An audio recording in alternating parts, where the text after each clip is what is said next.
Okay, welcome to the January 21st regular town meeting. So I guess our first order of business is approval of the agenda. Be it resolved that we hereby approve the regular meeting agenda for January 21st, moved by Deputy Mayor Parrott, seconded by Councillor Pottinger. All in favor? Opposed? Carried.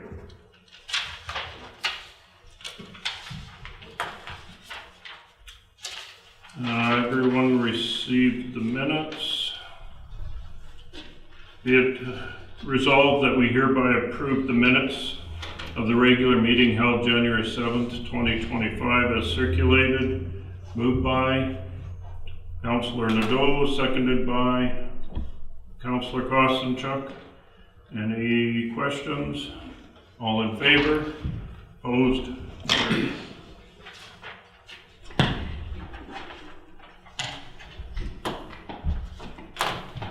Okay, we've got a couple minutes here, so maybe we'll start off with council reports. Anyone have council report? Councillor Gerard. Yeah, I'll lead out. This is a short one. On January the 13th, the Finance Committee met. We have started some of our preliminary work on the budget, although there have been ongoing conversations. We specifically have opened up grants and have started reviewing the grant process that closed on December 31st, and then looking at some of the upcoming spend items that are required for the town, and we'll be meeting many more times as we go through that process and as more of the requests coming from those departments with numbers finally put to it. So. But yes, that was a good, productive meeting, and we'll keep council informed and keep moving forward. Excellent. Anyone else with the council report? Deputy Mayor. Well, last week I had the privilege of attending an English as an additional language class at Settlement Services in the evening, and I found it very valuable, and actually it was pretty cool. I took part in it. And my English wasn't so bad, you know. Now we've been going to our forwards meetings, and you know, one of the things about the committees I'm on is I'm asking for good financial reports, and that's being provided. And I suggest that every committee that's operating always ask for good, up-to-date financial reports that show year-to-date at all times. And that's about it. Okay. How many students do you get at English? I think there was like 8 of them that night. Okay. Pretty small room, but it was a lot of fun. Good. I did it during university. Back in the day, one of my favorite students was Chan Dan from Laos, or Laos. Of course, I have some other university stories that I'll keep to myself. Yes, thank you. That 5 minutes up? Okay. Yes. Anyone else? It's going to take a few minutes for me. Okay. Anybody have a short one? No? Okay, we'll come back to Councillor Nadeau's after. We've pretty much used enough time that we can move into our public hearing.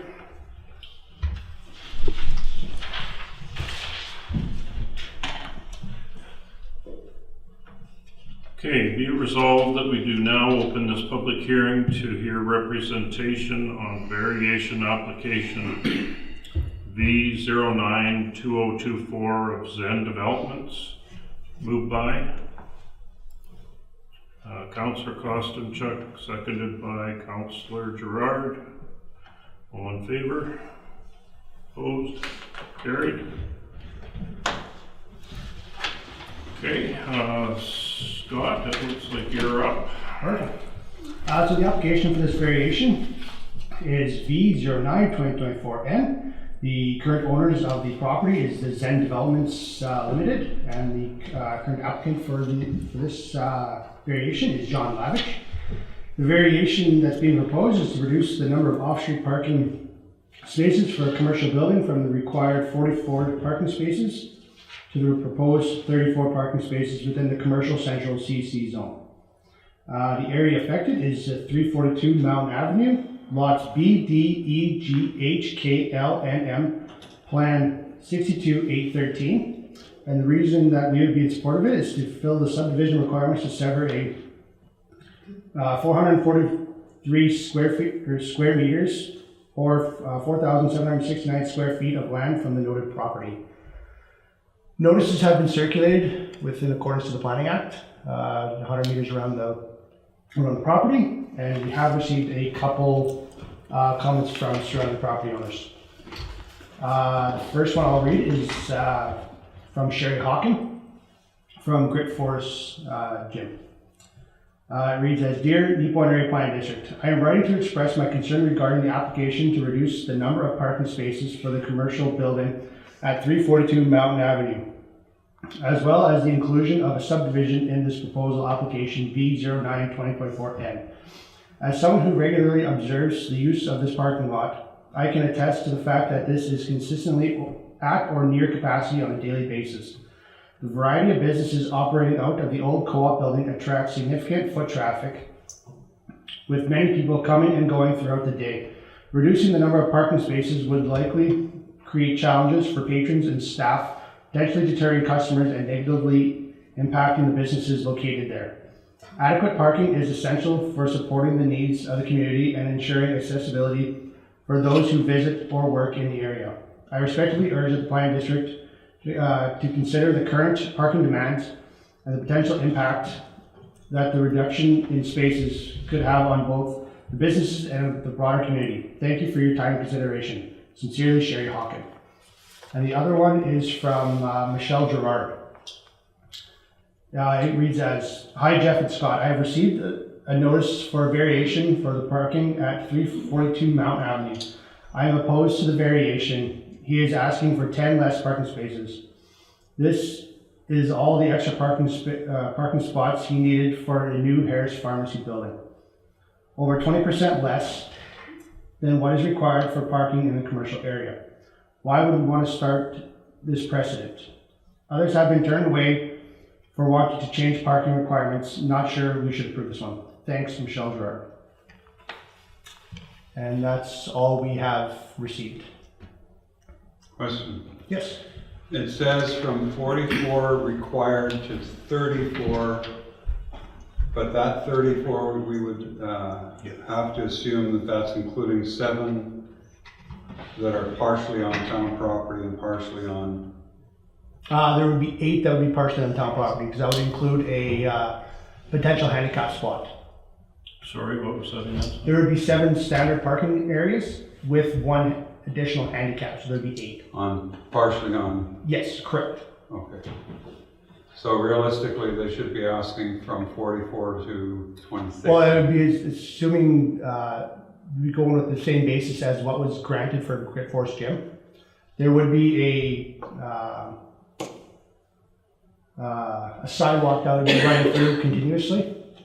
So then that would still allow for the same parking that was established to the north.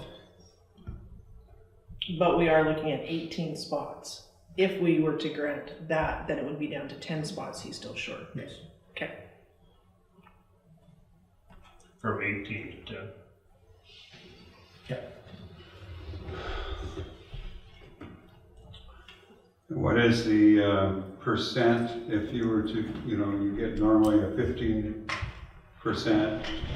We do have the, within the Planning Act, we are allowed to do a minor variation of 15%, and that would actually roughly fall within very close to that number of being 10 minus. But being as, we don't necessarily always have to use the 15%. And this was a case where we didn't feel it was right. So it's almost 7 stall There's, you know, they could be technically allowed to have 7 less stalls, but not 10. So we're talking in excess of 20% then. Yeah. Yes.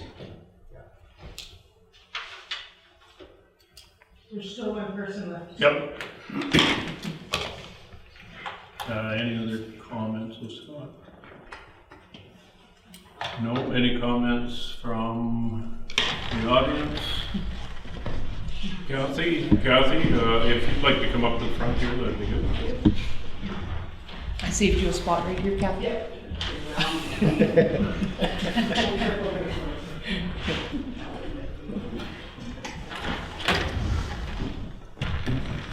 Thank you. I would like to speak to this as well. Maybe from a slightly different angle, which some of you may have heard. Anyway, I'm against the variation order to reduce the parking spots as required, and I have several reasons for that. There's nothing in that parking configuration diagram that I received that appears to include a safe and accessible walkway for pedestrians. There's nothing in it at all that shows anything for anybody to get through there. The attempt last summer to redefine the parking to include a pathway between the vehicles resulted in vehicles with longer fronts like trucks and older cars overhanging the lane markers, and it was reduced the width to not very much in some spots. And since the first snowfall, it's been completely filled in with snow, so that's kind of like where that went. And presently, the sidewalk at the training center, it's always clean, but at the north end, along the sidewalk, there's a huge hill of snow, so you have to get out onto the street, and then you go back onto the parking lot to walk along the edge of the curb going north, unless there's trucks parked there, in which case they go right to the curb, so you go back out onto the road. And at the north end of the parking lot, you can cut over to the sidewalk for the gym providing you're good at stepping up an 8-inch curb when it's icy, or you can go further east to get onto the lower sidewalk access. And then at the north end of the gym sidewalk, there's an 8-inch drop, and a pedestrian either steps down there or they get off before that, because right now there's a big pile of snow there too, and in the summer there's a bunch of really stony gravel there and it's always wet. So you're back and forth on the road. So there really needs to be a pathway for foot traffic to get down that block safely and quickly without pedestrians having to dodge hither and thither to access a pathway. And the application does not indicate any pathway at all is being considered through that parking lot. My second reason is, by decreasing the number of vehicle parking spots, the parking lot itself will be more congested more often as it services more and more businesses. And at the present time, the parking lot can be quite full if classes are on at the gym, at the same time the businesses are open. Another business requiring parking will simply put pressure on the street itself if people are unable to find a parking spot. Historically, foot traffic has always used the parking lot as a sidewalk. By replacing that route to accommodate vehicles with no plan to accommodate foot traffic on a busy street that is used as a truck route is really unconscionable. May I remind Council that the residents on the east side of the First Avenue are taxpayers to the town, whereas the vehicle traffic can be from anywhere and are certainly contributing to the businesses, but are not necessarily paying taxes to the town. I believe foot traffic should be an important component in any discussion relating to public parking. And I cannot support a variance that would reduce the number of parking spots required. And that's my report. Thank you. Okay. You need this? I did one to, yeah. Yeah, if you don't mind, I can get a copy of that one. Okay, you can get a copy of the one that she's got. Okay, thank you. Thank you. Thank you. Okay, any further discussion? Nobody in support, eh? What's that? Nobody in support? If it is supported, we would like to request a condition that the parking lines be well established within the lot, and also the handicap stalls be marked clearly. On the sidewalk? Yes. Well, anywhere, as long as they're clearly marked. The sidewalk would have to be established.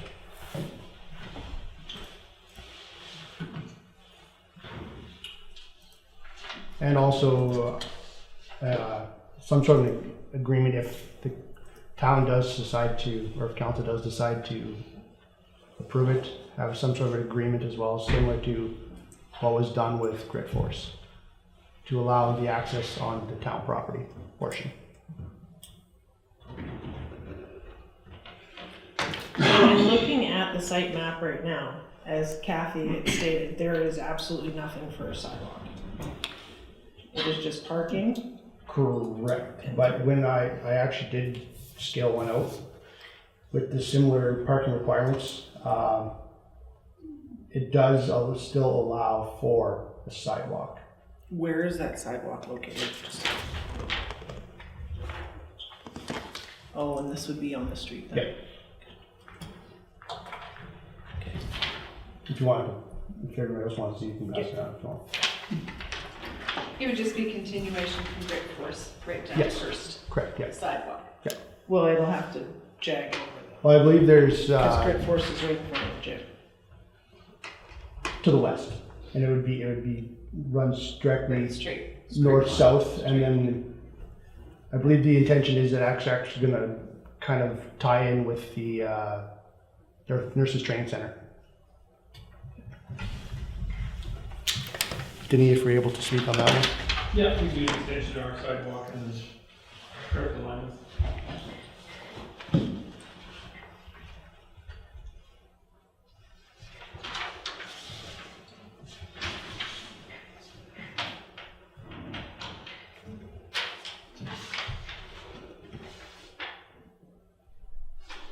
So you're saying, Scott, that sidewalk would continue from It would Grit Force and can go straight down through? Correct, yes.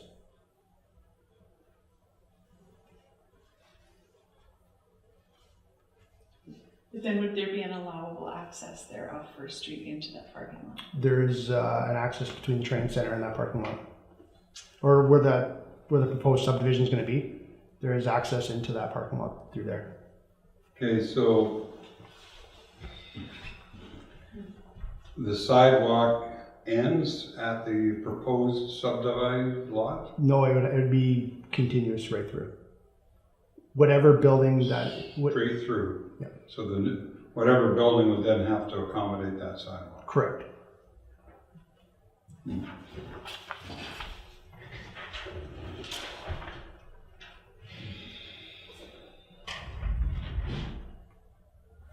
So the sidewalk is,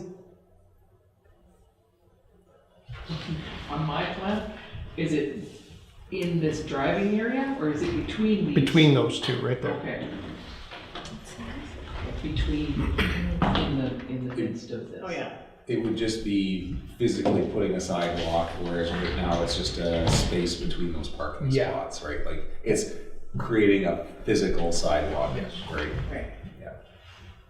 As opposed to defined but not Right. maintained or enforced or.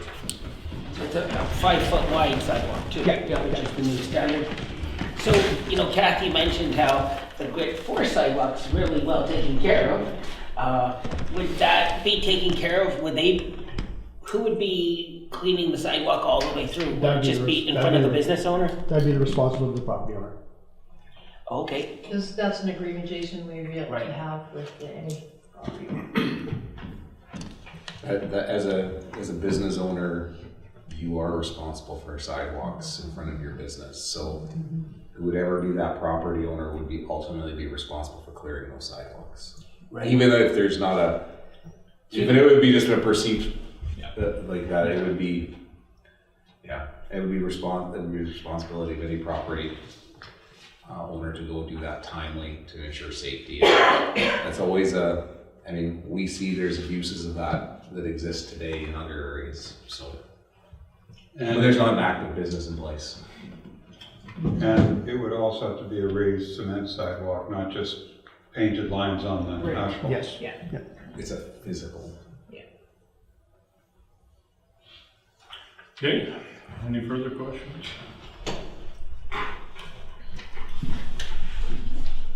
If not, be it resolved that we do now adjourn the public hearing at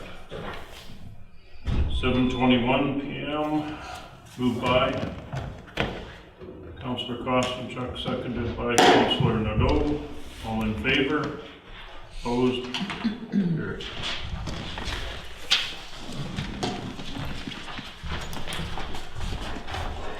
Okay, so moving back into our main meeting, continue with council reports. Councillor Nadeau. Yeah, just over the last 2 weeks, 6 meetings, so lots to report. I think some really good tidbits, good conversation we've already had this evening. There was an AGM meeting for Westlake Employment Skills and Services. What's really neat is we have a new member that's joining our board now from Westlake Gladstone. So that's really great to see our regional focuses coming to fruition, which is really nice. At the regular meeting, our director reported on something that I thought was really interesting because it really talks to what we're working on in Neepawa here. So maybe I'll just read what she wrote here to make sure I don't misinterpret it. Our ESM, our 2 staff members attended a virtual meeting on December 10th with people at ACC and also Marilyn from the town here and Settlement Services about the adult driving education program. ACC explained details about potential clients interested in doing adult driving, and the program includes 16 hours of in-class sessions, 4 hours of supervised driving, and 4 hours of observation, with a total fee of $200 plus tax. The schedule will be flexible based on student availability, and the program could begin in February.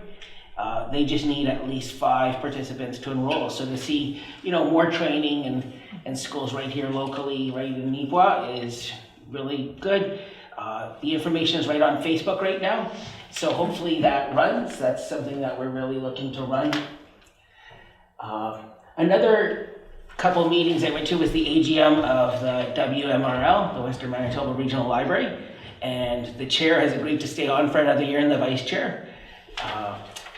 There wasn't a lot more to really share with you guys that you don't already know about that one.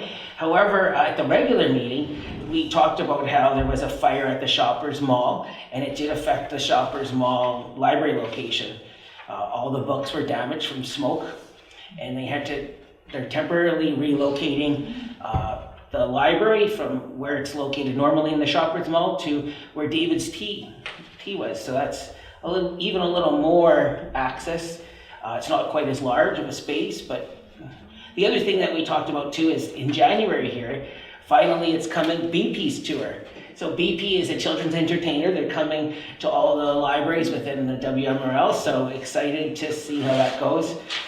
I'll admit, last night I looked up, because I'm trying to, me having young kids, my youngest is 11, I had to look, like there's a few new characters out there, different shows that I see kids are watching. I had to look up BP. So BP is a children's singer, so someone that sings to children. So I hear, this leads to our next meeting that I had, which was with our local library advisory committee, and I heard that the school has already kind of booked up all the time that she's at our library, so she's pretty full.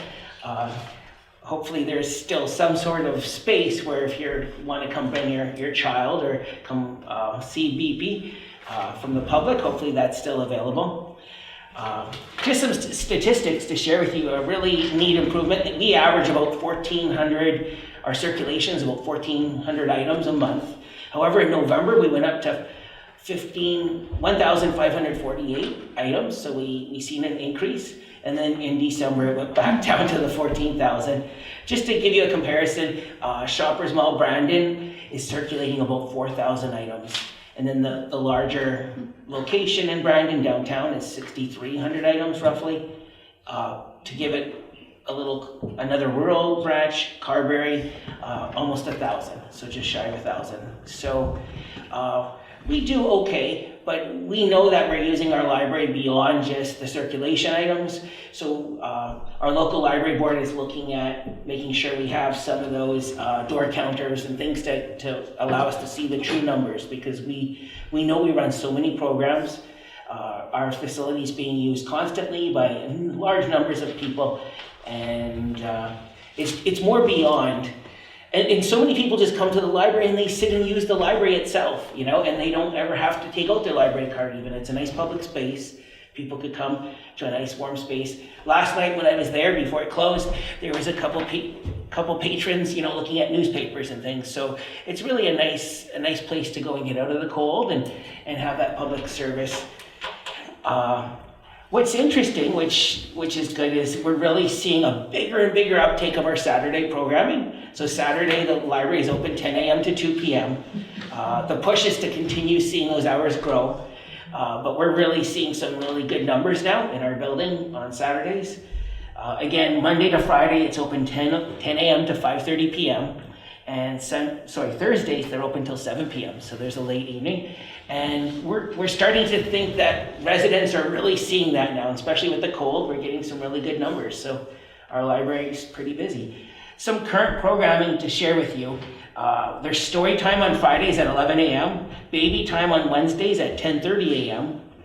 Book club goes the third Thursday of the month, 11:30 a.m. and 6 p.m. There's a writing club on Saturday, the fourth Saturday of the month at 12 p.m. Board games, there's a kids board game once per month. There's a teams board game on Fridays, and there's an adults on the first Saturday of the month. So depending on what you're looking for, we have it running in our community here, so it's really great. There's also Get Crafty, which is once per month, and there's a Dungeons and Dragons group that meets once per month, and of course the Lego Club once per month.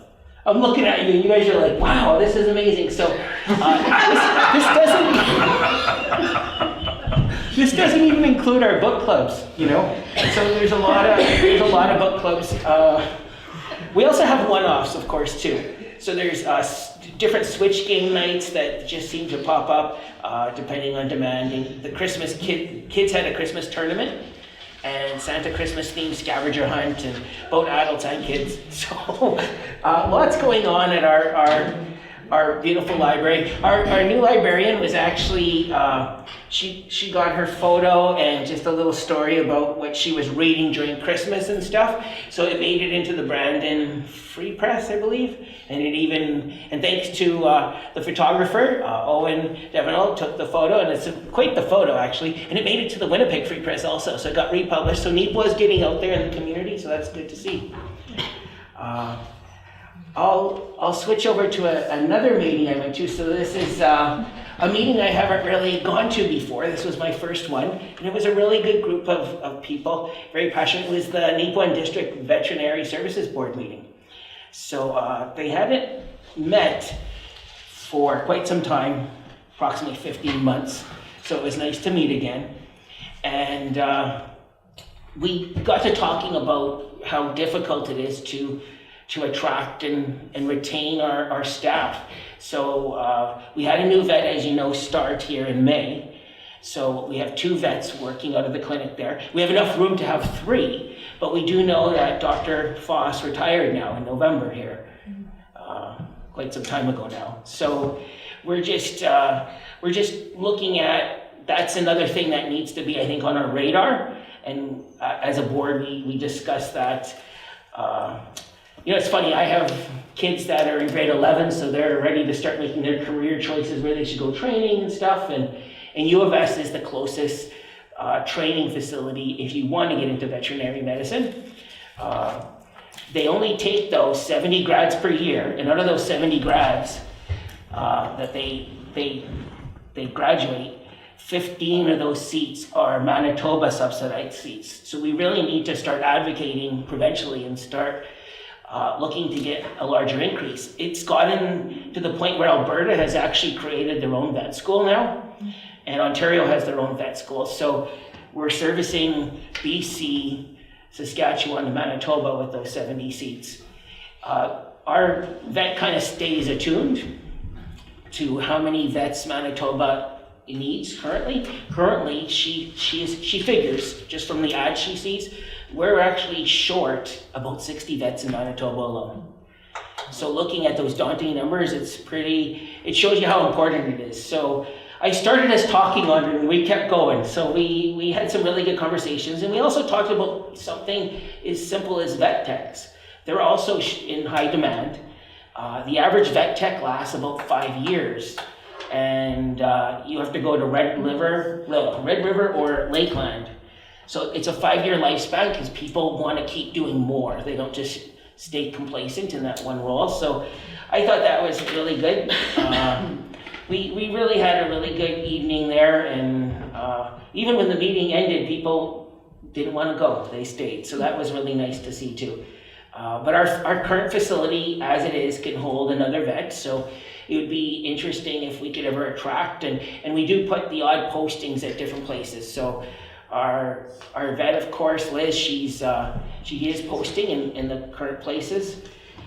One thing to note is, at the board, it was motioned at the last meeting actually, but this year is something where they want to start it. They want every RM, so every municipality, to put $2,000 into a fund, and the fund would stay within our own accounts. And this $2,000 would be for sewage pipe overhaul. At the vet clinic, they're not currently, I guess they're attached to a septic tank. So if every municipality put $2,000 away, we are not having issues yet, but it's only a matter of time. One question I would have for Denis, when he gets a chance, if he could let me know what his thoughts were. Is it possible, I said I would look into it, is it possible for us to hook to the sewer? And if so, what would the cost be for the vet clinic there? The issue that they're having, the pipes are on the inside. They're all cast iron pipes in the building.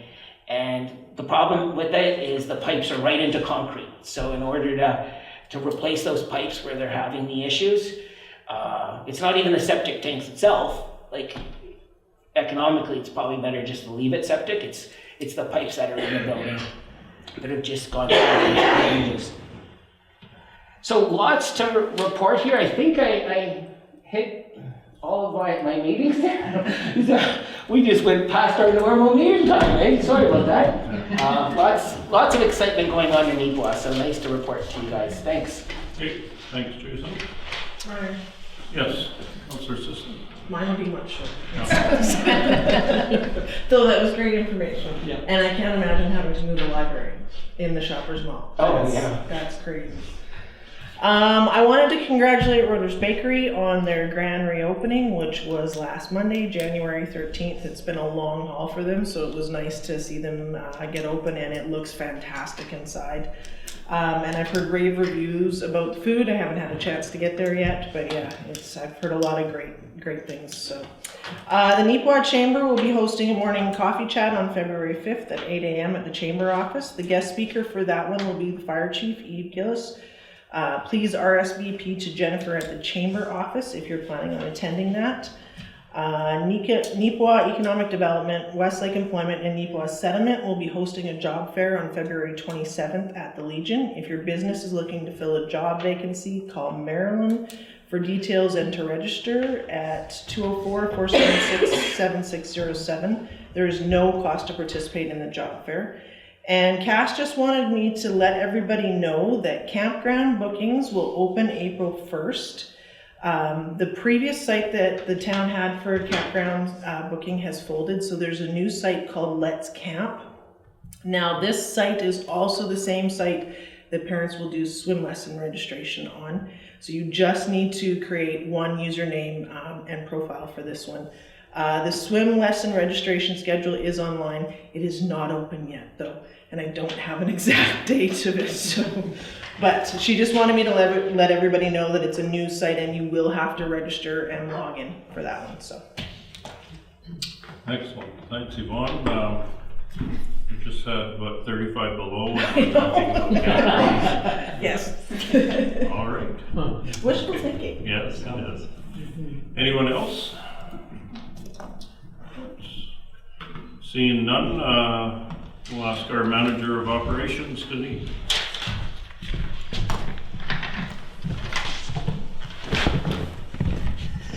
Well, unfortunately, unluckily, my report will be short as well. So yeah, it's been very quiet for Public Works. We've been very fortunate that we've had no major breaks, no issues going on around the community, short of just snowfall cleanup. So we've been busy with that. As I mentioned last meeting, we are down 2 staff members to retirement, another one to resignation. So we have 3 job postings currently out to the end of the month. So we'll be receiving applications till then. I was contacted through Manitoba Forestry Division to see if we wanted to participate in a free tree inventory asset management program. So the province still has money left over through the 2 billion tree program. And they reached out to see if we'd be interested as part of the asset management tracking. So they've consulted with Green Drop, I believe. Could be wrong on that one. But they've engaged with a consultant to come around into our community, and they would log all of our tree boulevards and our public parks, go through that, so they'd inventory everything, species of tree, get all the information about we need for it, provide it into a ArcGIS map for us. Then we just have the subscription going on that, and then we'd have access to all that data, so that whenever we have any other elm inquiries or resident inquiries about trimming, health, stuff like that, we can go through this information and kind of provide them. That's pretty cool. So. Did you say that was going to come with an annual subscription though, if we agreed to this? Through the ArcGIS, which we could also still use to track other community inventories. Okay. So we can track our manholes, our park benches, our sidewalks, our roads, like easy, anything in that. So we still have to inquire to see what our annual cost on those would be. But the fortunate part is that the inventorying that they're doing for us is at no cost to us. Sure, that, like I said, Public Works have been kind of busy just tidying up some snowfalls. I've had them working on some back lanes, just widen them out. We've had some concerns for when we're doing garbage collection. Some of the back ones were just a little bit narrow. So our collection service company is having a little bit of a hard time going back there. So we're in the process of widening those out and just kind of tidying up any little piles that are still scattered around the community. So we'll be busy with that. Okay. Any questions of Denise? All right, seeing none, thanks Denise. Let's move on to correspondence. Colleen. The first one from the Minister of Natural Resources and Indigenous Futures. They're pleased to provide the town of Neepawa funding in the amount of $11,074 to assist with Dutch elm disease management in the community for the operating year of 2024-25. The next one is from Westlake Employment Skills and Services, and it's a letter basically thanking for municipal support over the years, and of course the application that we were doing to help them to try and increase their funding, which they were experiencing some shortfalls over there, and more appropriately that would be reflected in the fact that they weren't getting increased funding. It made them rethink how they were going to man the office, whether staff could work full-time or not, and this letter basically says they're happy to report that their lobbying was successful. They were given additional funding and a commitment to continue to support Westlake over the next 2 years. They also spoke about all the good things that have been happening and the relationships in the community and the status of partnership funds. There were some funds provided in 2018 by partner municipalities to support their operations due to inadequate provincial funds. We were successful in obtaining the additional provincial funding to keep our doors open 5 days a week, subsequent to the establishment of these funds. So they've used the funds on specific projects and equipment improvements, and at this point, there's still about roughly $1,900 that remains in that fund, so they are not looking for any additional funds from the partners.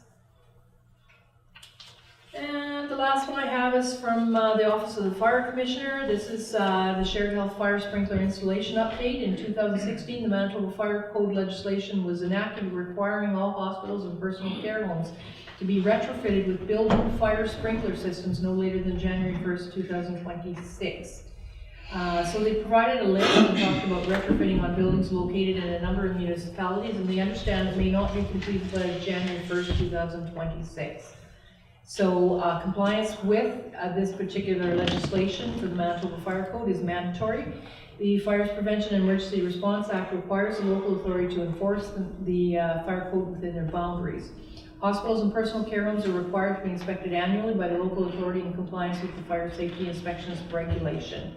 So we have been speaking with our fire chief. We are going to make sure we will get the fire inspections done. Just so you know, for Neepawa, they were conducted more regionally from the shared health perspective. And through COVID and whatnot, we had inspections booked. We were trying to get this done, and then based on the fact they couldn't enter facilities, it was delayed. So we're setting up those inspections to occur in the first quarter of 2025 to get those done, and make sure there's any corrective actions that we get looked after that. So when you look at the list, you're going to notice the Country Meadows Personal Care Home is actually not on the list. So we were doing a little research to find out why. We're going to guess that the age of the building probably met the fire code at that time, hence they did not need to be on the list. The Neepawa Health Center actually is on this list, and I'm going to guess the fact that they gave the expected completion date to adhere to the sprinkler system of March 31st, 2028 falls outside the scope of when we will open our new regional hospital. So we will meet the requirements of inspecting the building annually until that date, and I will be following up on this, but to invest money in adherence to the fire code for that is probably, a non-starter. So.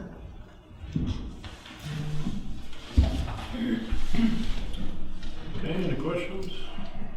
If not, we'll move on to finance, accounts receivable to taxes column.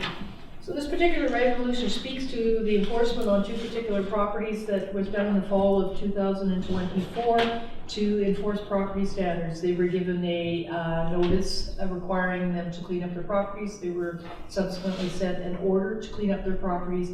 Failing to do so, the planning office requested the town of Neepawa to continue the process of proceeding with enforcement. We did go on site late last fall and cleaned up those properties using a private contractor. We now have received the billing for those particular properties, and I'm asking you to add those costs to tax roll in compliance with bylaw 316616 via bylaw 3165-16 and the Municipal Act, which allows the municipality to collect those costs in the same manner as taxes.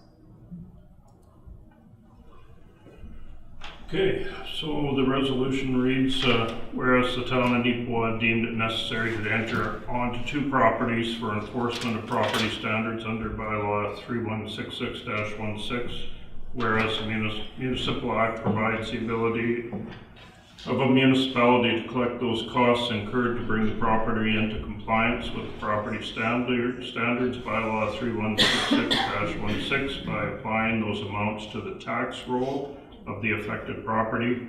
Therefore be it resolved that under the authority of enforcement bylaw 3165-16, property standards bylaw 3166-16, and the Municipal Act, the following attached charges be attached to the tax roll. Moved by Councillor Nadeau, seconded by Councillor Pottinger. Any discussion? All in favor? Opposed? Carried.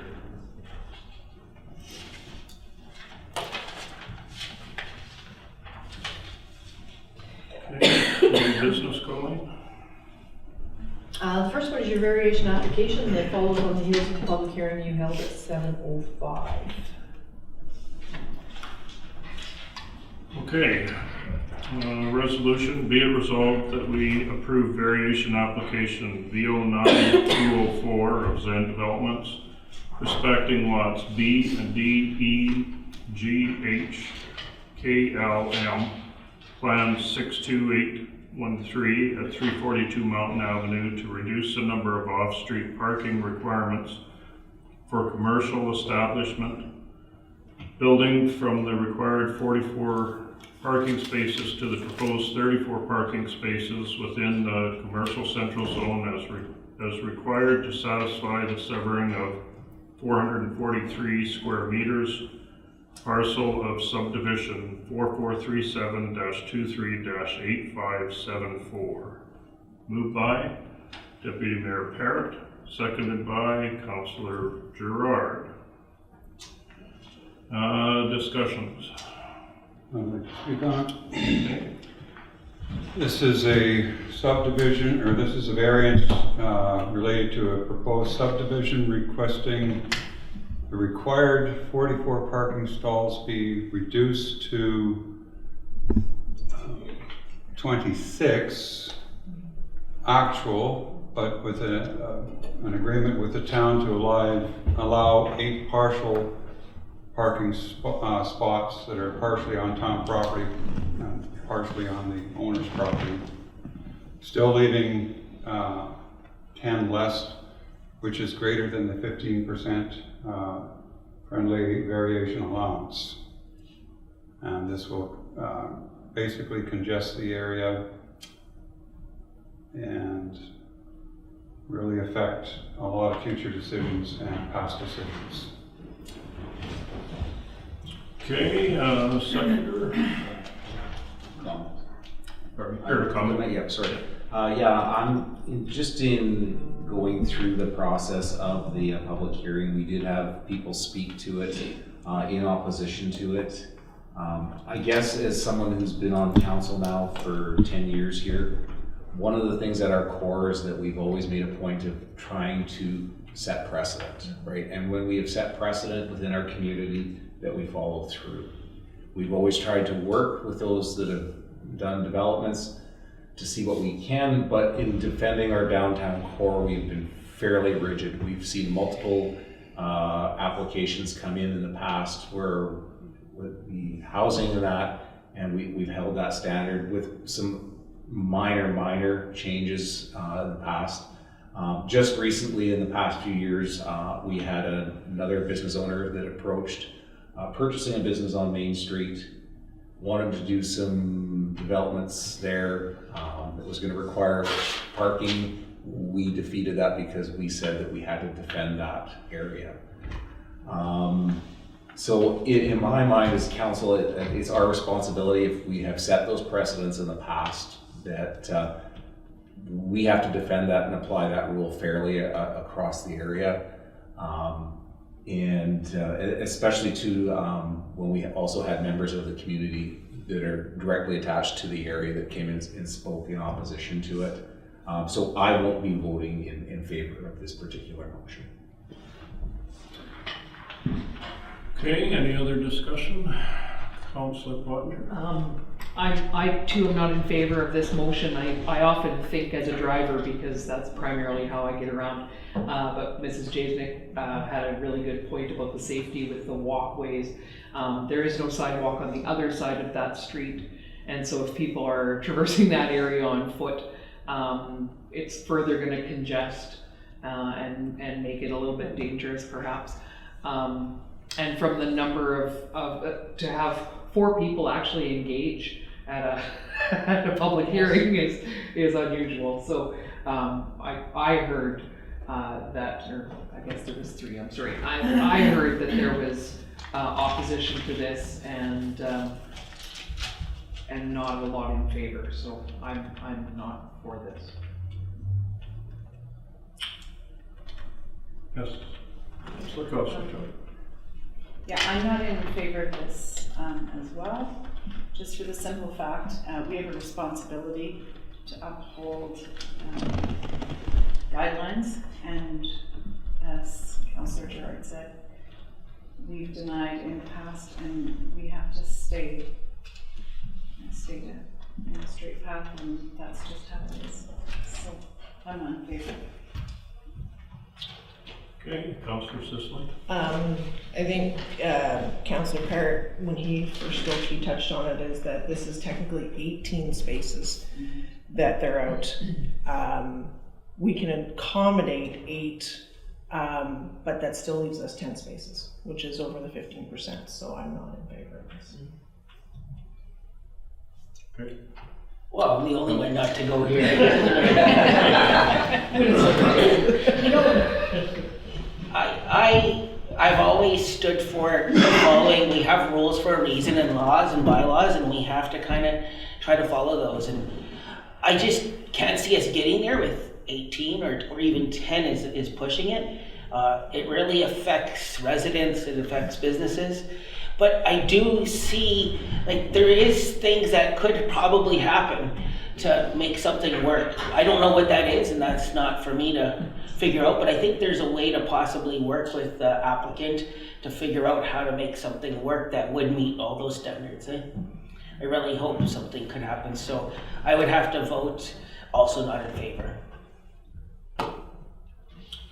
Okay, we've heard the resolution, so I will ask for those in favor of the motion. Those against? So that motion is defeated.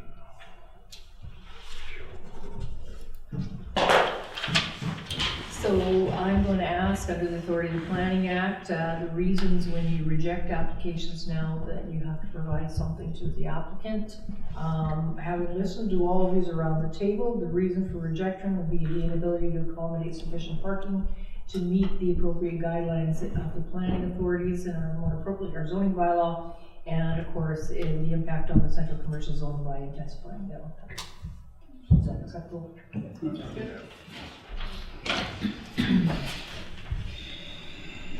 Okay, moving on,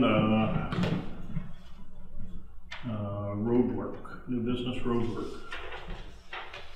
Denis, do you want to speak to that? Yeah, so I put a call out for some quotes on some work that I'd like done for the excavation of the extension of Hampton Street from Broadway Avenue going east to the top of the hill.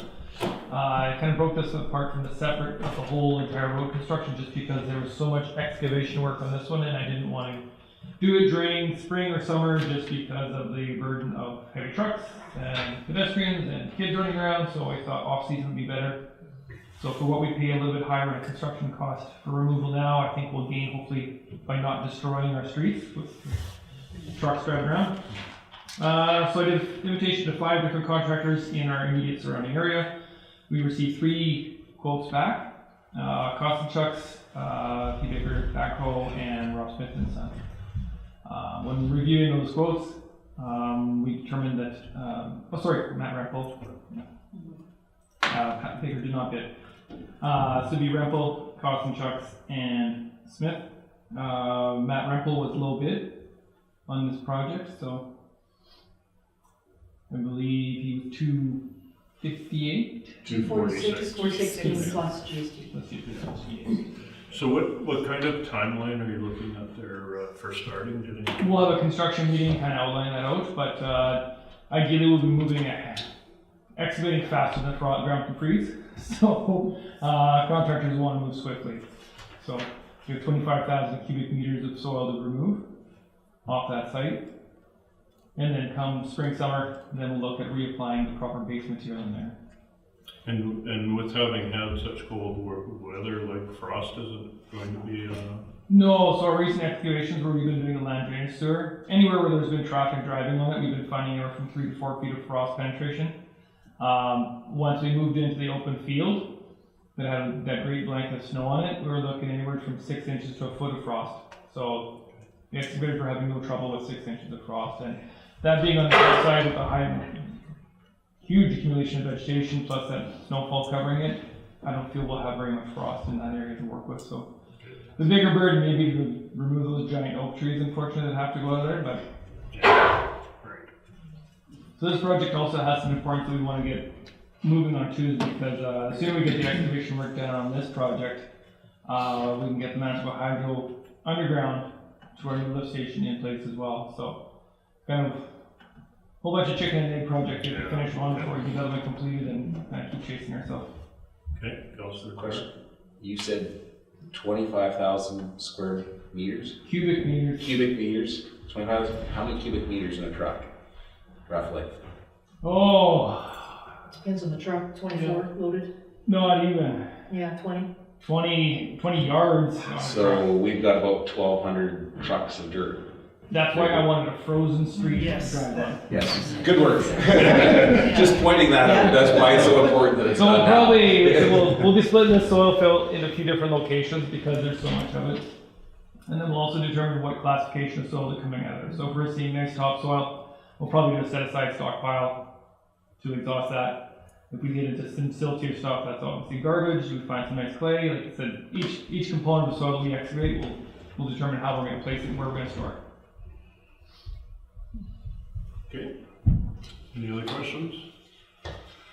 Okay, be it resolved that we accept the quote of Rempel Backhoe and Gravel to excavate and haul approximately 25,000 cubic meters of dirt from the western portion of Hamilton Street that is to be constructed through the Southwest 341415 for a bid of $246,526.80 plus GST. Moved by Councillor Sisley, seconded by Deputy Mayor Parrott.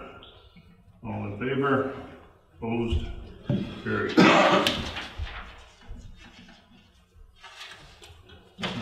Howden Housing, Colleen? So this is an application for development center by Howden Housing. Development Incentive Bylaw 3176-17 provides economic incentives for the construction or expansion of a multi-residential zone property that increases the assessment value of that property by a minimum of $750,000. Once added to the assessment roll, properties that meet the assessment threshold are eligible for a 3-year progressive municipal tax credit on the general municipal portion of taxes. 75% reduction in year 1, 50% in year 2, 25% in year 3. Having met the criteria of the bylaw, Howden Housing filed their application to be considered for that incentive based on the construction of 4 2-story apartment complexes reflecting a total of 32 dwelling units. Units A and B were included in the assessment roll for 2024, reflecting an increased assessment for this property of roughly $1.5 million for each of the 2 buildings, or $3 million in total, where the threshold is $750,000 for the entire property. Units C and D have not yet been added to the tax roll. However, the assessment branch anticipates that these units will appear as a supplementary addition to the roll in 2025. Similar assessed values are anticipated as all 4 buildings are the same. The recommendation is to approve the incentive, units A and B to be processed for the years 2024 to 26, and units C and D to be processed once the assessment branch has added those units to the assessment roll, expecting that incentive period to run from 2025 to 27. Is this subject to their taxes being current, up to date? They are. Okay. Okay, any other questions? Resolution reads, whereas Howden Housing has constructed 4 2-story apartment complexes reflecting a total of 32 dwelling units on plot 65, plan 6563, 8, roll 1440, whereas Howden Housing has submitted an application under bylaw 3176-17 to be considered for development incentive, and whereas while only 2 of the 4 units appeared on the assessment roll for 2024, this development has met the qualifying assessment threshold to be considered for multi-unit residential progressive tax incentive.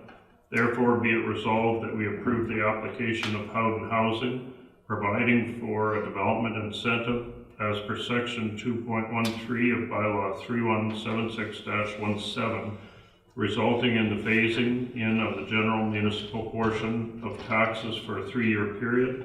Be it further resolved that in the respective units A and B, the incentive shall run for the years 2024 to 2026, and for units C and D, the applicable incentive shall run for a 3-year period starting the year that they are added to the assessment roll.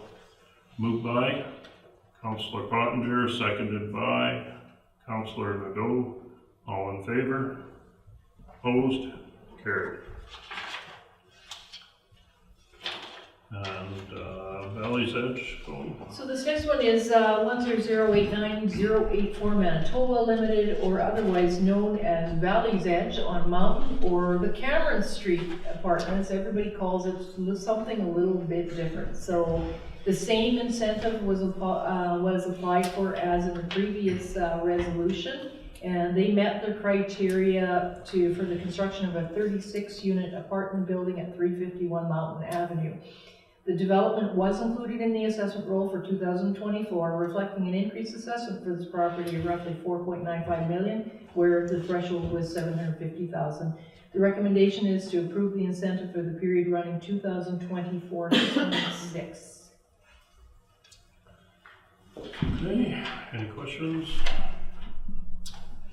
Whereas 10089-084 Manitoba Limited has constructed a 36-unit apartment building on lots A and B, Plan 69785 at 351 Mountain Avenue, and whereas 10089-084 Manitoba Limited has submitted an application under bylaw number 3176-17 to be considered for development incentive, and whereas the assessment branch has entered an assessed value for the development of the 2024 assessment roll, which meets the required threshold under the bylaw and deems their project eligible for multi-unit residential progressive tax incentive. Therefore, be it resolved that we approve the application of 10089-084 Manitoba Limited, providing for a development incentive as per 2.13 of bylaw 3176-17, resulting in the phasing in of the general municipal portion of taxes for the 3-year period 2024 to 2026.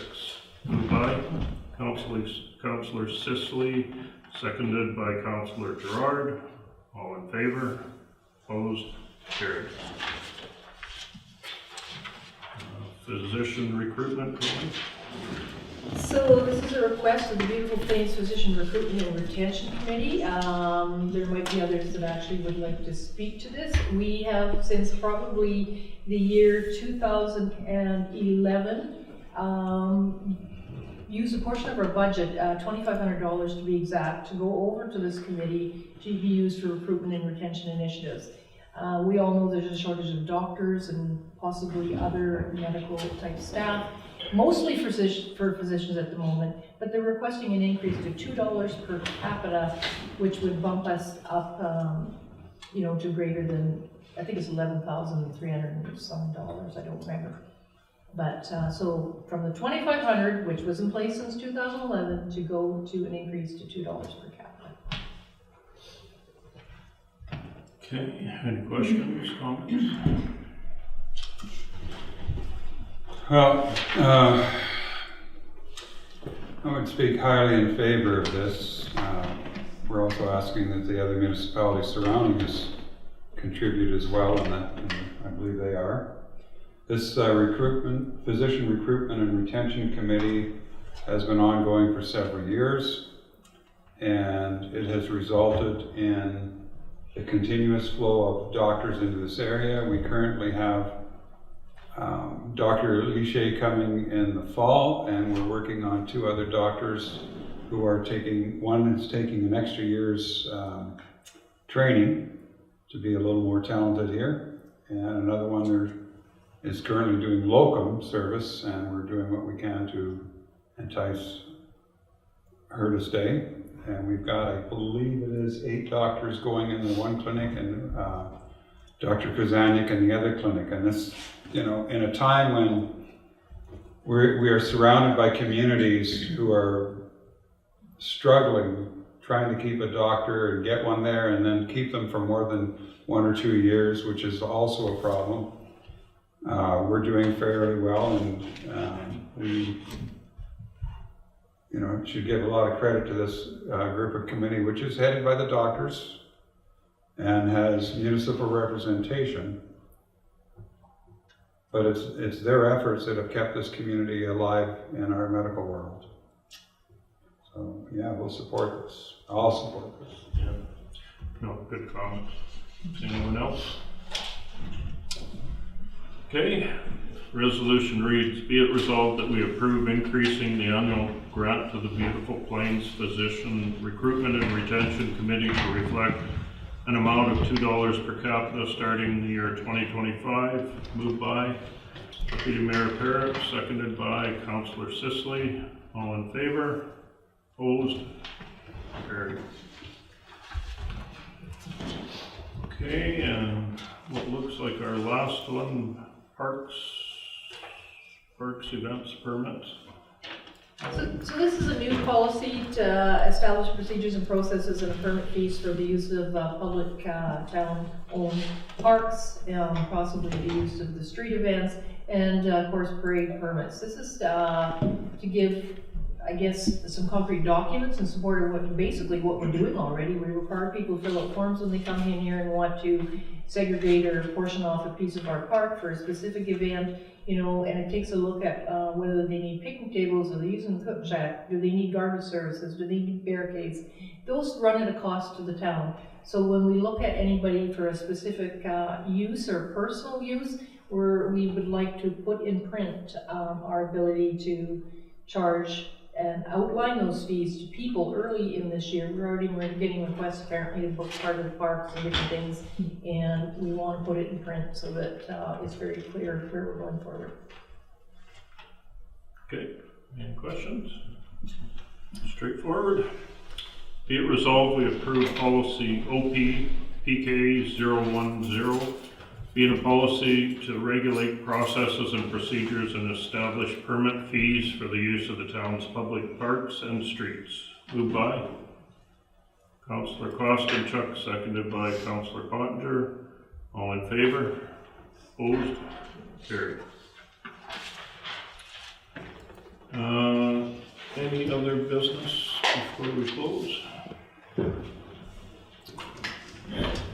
Well, I just mention one thing. One of the things that did happen at the library, they had a RCMP recruitment session there. And I put it out there to our rising citizens to give the RCMP a really good thought. It was a great experience for myself. And had Carrie done better being in that kind of environment where we got stationed, probably still be there. But I would recommend it to everyone. It's a really great opportunity. And it feels good to serve. On the flip side of that, the school is very lucky to have you, so. Thank you. Okay, anything else? Seeing none, be it resolved that the council of the town of Neepawa do hereby adjourn the council meeting at 8:08 p.m. Moved by Councillor Kostenchuk, seconded by Councillor Pottinger. All in favor? Opposed?